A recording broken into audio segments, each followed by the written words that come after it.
Have you ever wondered how your bank handles debits and credits? When they credit your checking account, your balance increases. But I thought it's debits that are supposed to increase cash, not credits. How does any of this make sense? I'm going to answer that for you right now.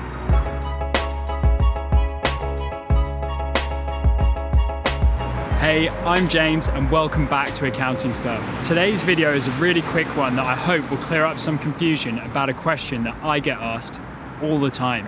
Why are debits and credits backwards in banking? I've said in previous videos that cash is an asset, which is a normal debit balance. So debits increase it and credits decrease it. However, when I deposit money into my bank account, they credit my account, which increases my balance. And when I withdraw money to go and pay for something, they debit my account, which decreases my balance. We appear to have a direct contradiction here. I'm going to explain why that is not the case. To solve this little puzzle, we need to put ourselves into the shoes of the bank. From the bank's point of view, our checking account is a liability, not an asset.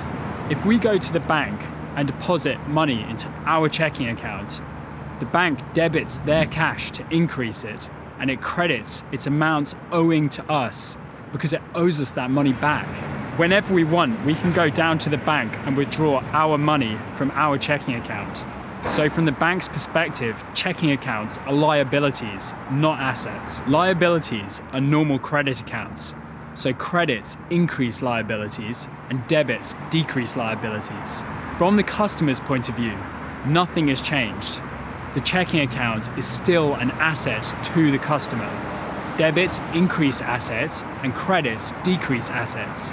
So there we have it. Debits and credits aren't backwards in banking. It's all about perspective. From the customer's point of view, their checking account is an asset, but from the bank's point of view, their checking account is a liability. Thank you for watching. If you found this video useful, give it a like. Don't forget to subscribe and hit that little bell to be notified when the next video is out. Have a great week and see you next time.